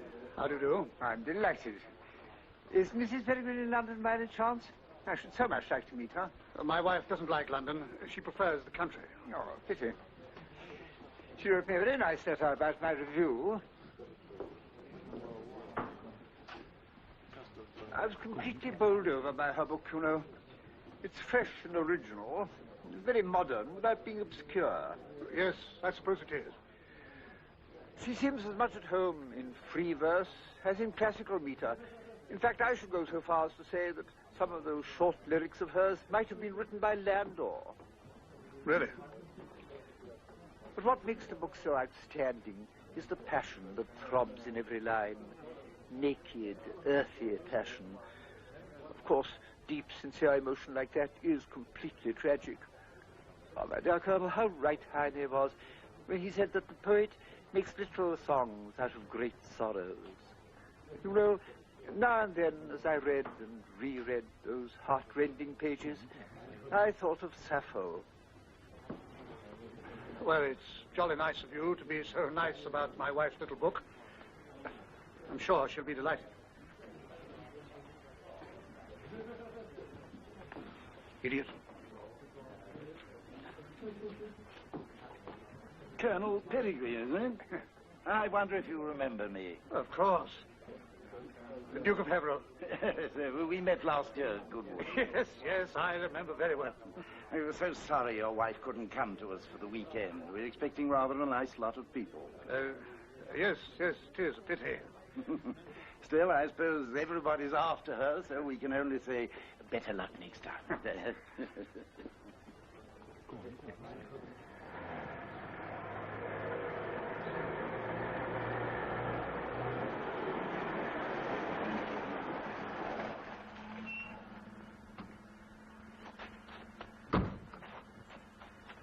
You can put the car away, Summers, thank you. Good night.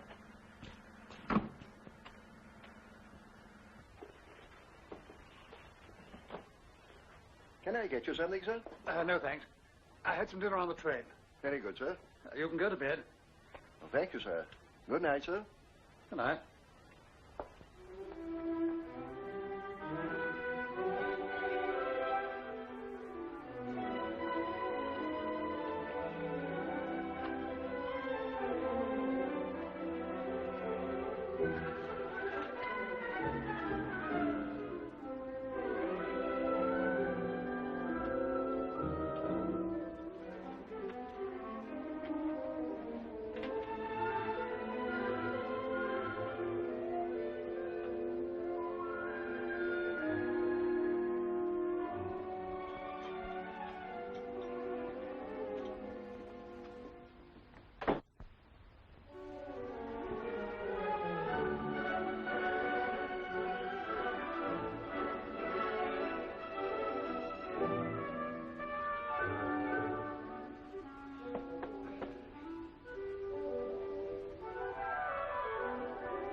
Good morning, Susan. Good morning, sir.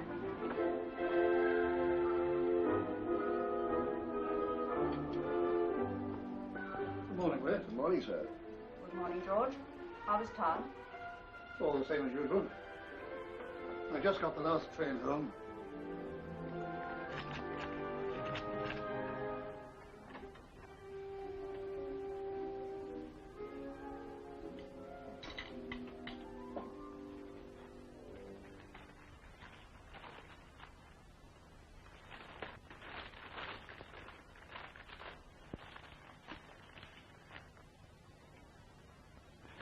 Look here, Evie.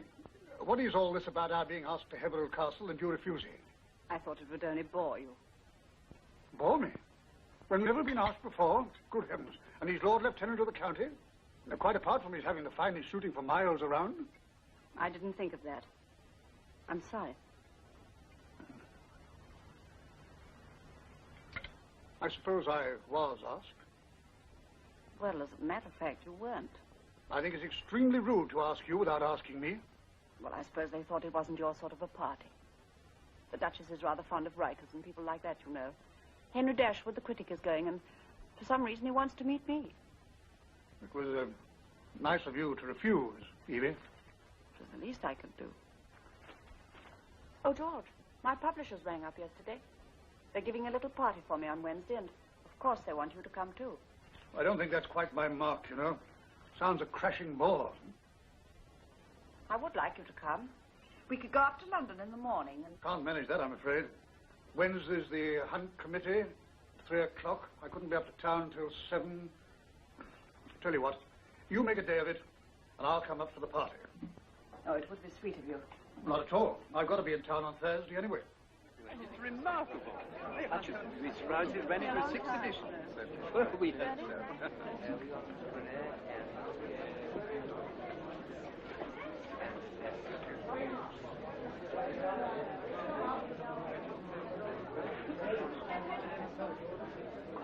Colonel Peregrine? Oh, yes? My name's Martin, your wife's publisher. I'm so glad you were able to come. I think Mrs. Peregrine's over here, sir. Yes. Thanks, I was. You know, we haven't had a success like this with a book of verse for 20 years. I've never seen such reviews. Oh, John, let me introduce Colonel Peregrine, Catherine Hamilton's husband, you know. This is Mr. John Coleman of our New York office. How do you do? You must be a very proud man, Colonel Peregrine. Oh, yes. Yes, I am, of course. This book of your wife's is something out of this world. It'll be a smash hit back home, too. It's the biggest thing we've handled in years. Oh, really? Wait. Please. Are you really E.K. Hamilton's husband? You know, I think you're a very privileged person to be able to sit at the feet of such genius. I don't know when I've been so moved as I was by her book. I read it through twice at a single sitting, and now I never let a day pass without reading it at least once. Oh, really? How nice. How nice. Excuse me.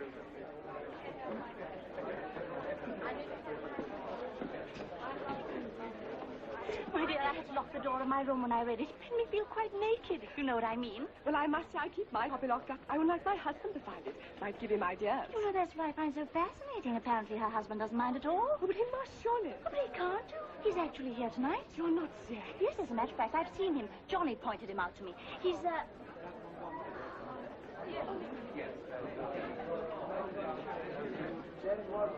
Colonel Peregrine, I'm so pleased to have met you. How do you do? Wonderful.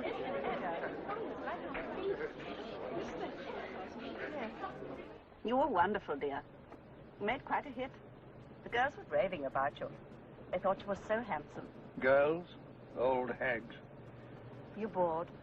Stiff? Oh, do you mind if we wait and go on the evening train tomorrow, Evie? I have a few things I want to do. No. That'll suit me very well.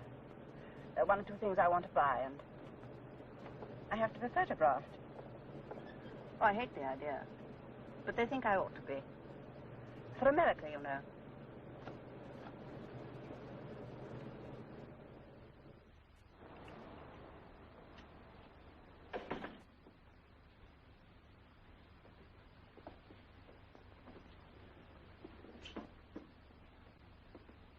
Can I help you, sir? Huh? No, I was just looking round. Oh, by the way, have you got a book called Though Pyramids Decay? Oh, I'm sorry, sir. We're completely sold out. We're expecting a new edition any day now. Is there another edition, then? Yes, sir. The 5th. Might be a novel the way it's selling. Can I order you a copy, sir? Yes, please. Colonel Peregrine, St. James's Club. Why do you suppose it's such a success? I've always been told that no one reads poetry. Well, this is good, you know. I've read it myself. It's the story they like. Sexy, but tragic. Hot stuff, but it's literature. I see. Of course, this is only a flash in the pan, if you know what I mean. The way I look at it, she must have been inspired by some personal experience, like Houseman with the Shropshire Lad. She'll never write anything else. Look here. You needn't worry about that order. I think I know where I can borrow a copy.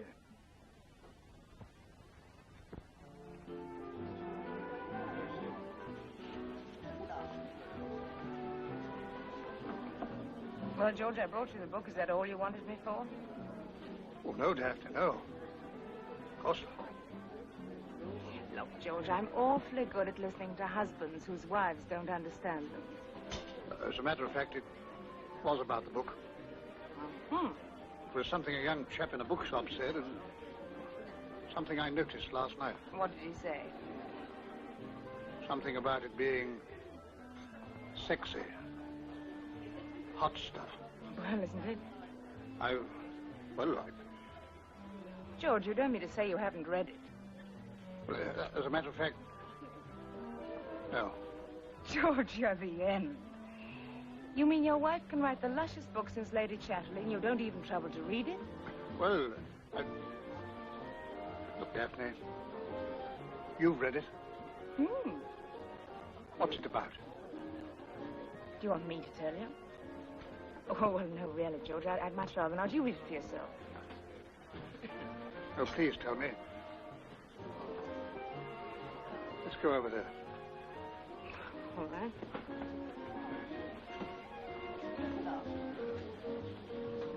You're sure you want me to? Yes, please.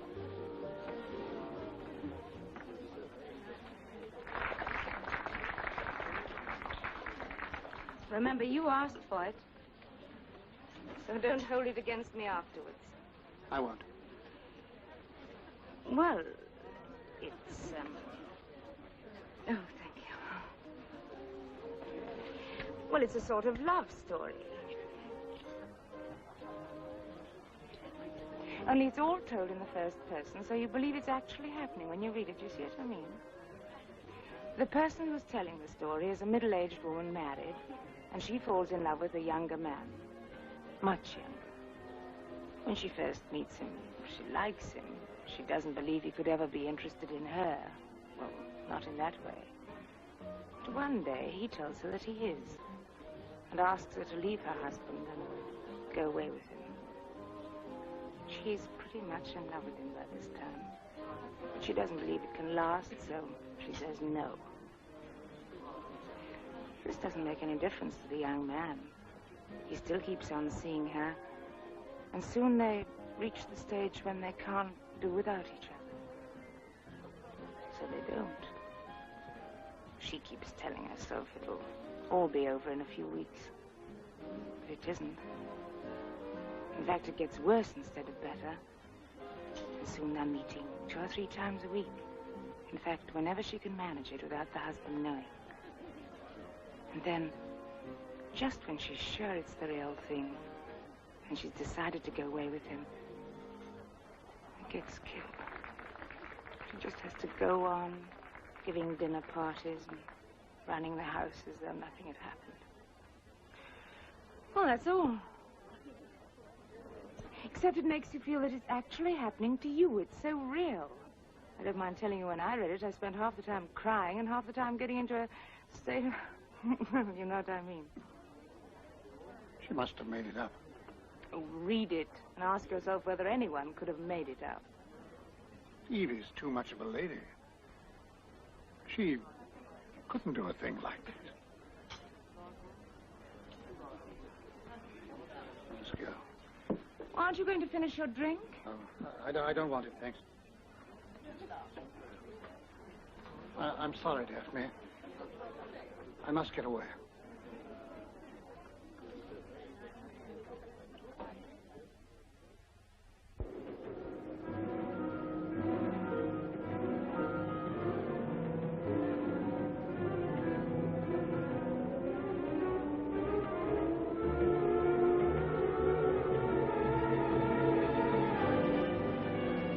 Said it would make a difference, but, well, hardly suitable for children, you know what I mean? It's selling like hot cakes. Naked, earthly passion.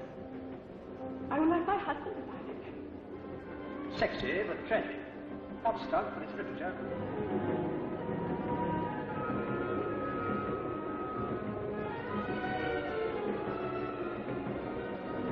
Evie's too much of a lady. She couldn't do a thing like that.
Blaine will see you now, sir.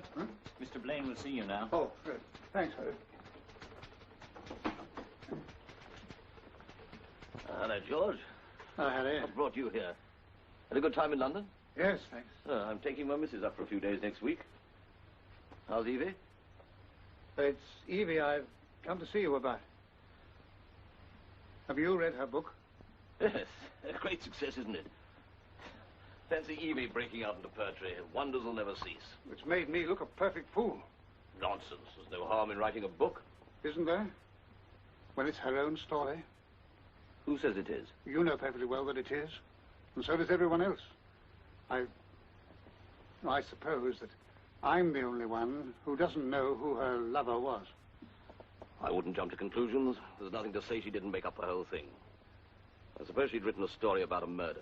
Would that make her a murderess? Look here, Harry. Be honest with me. Can you look me in the eye and tell me that you believe it's a made-up story? You've no right to ask me a thing like that, George. Ask Evie. I daren't. Why not? I'm afraid she'd tell me the truth. Harry. Yeah? Who was the chap? I don't know. If I did, I wouldn't tell you. Well, I've got to know. I've got to. Look here. You have private detectives you employ, I suppose? It isn't a pretty thing to put detectives onto one's own wife. Well, it isn't a pretty thing for her to carry on an affair behind my back, is it? In any case, the man's dead. How can I be sure of that? That may be the only untruthful part in the whole book. I've got to know, Harry. You must help me. I won't do it, George. Besides, if Evie found out you've been putting detectives onto her, she'd probably leave you. You want that? Well, no. Why should I? She runs the house perfectly. We never have any servant trouble. She's done wonders with the garden. And she's splendid with the village people. But how can I go on living with her when she's been so grossly unfaithful to me? You don't know that for certain. Then why on earth did she write the wretched book? I suppose she had some very poignant experience, and it was a relief to get it off her chest. Then why didn't she have the sense to write it under an assumed name?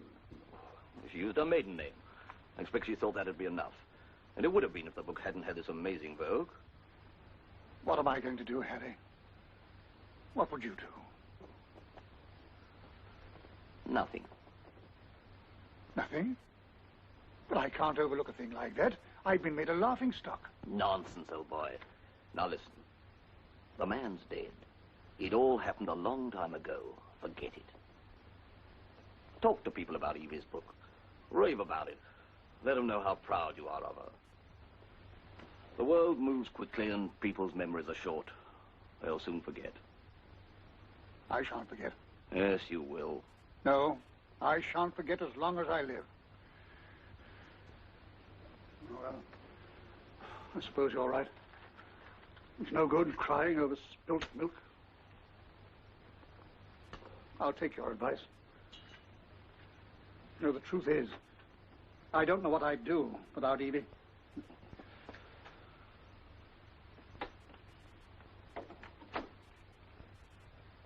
But there's one thing I shall never understand to my dying day. What in the name of heaven did the fellow ever see in her?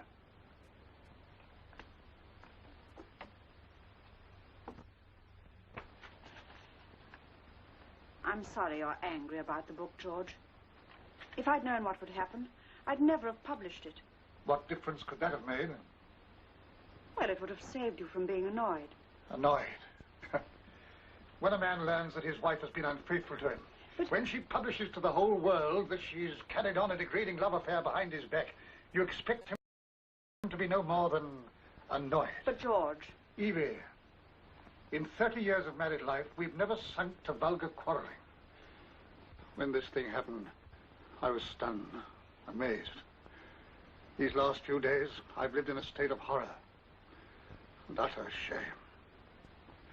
Today, I decided that silence was the only decent and possible course for me. But now that you've spoken, I shall speak. I'm entitled to ask one question and to receive a truthful answer.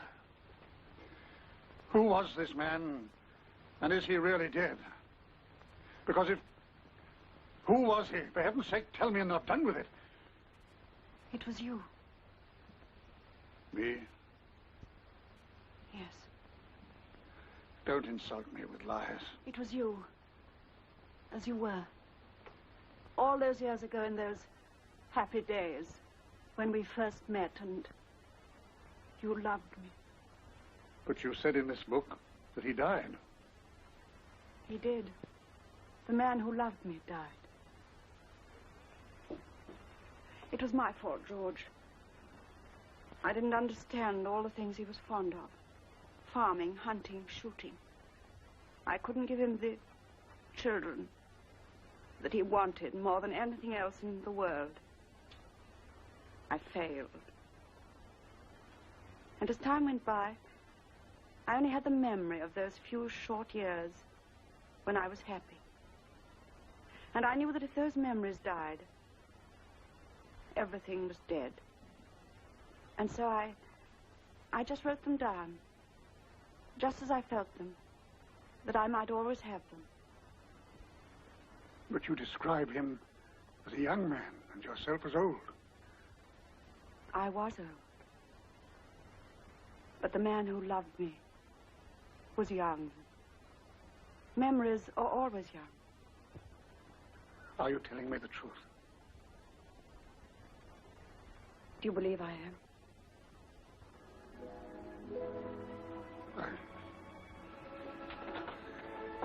Leave it.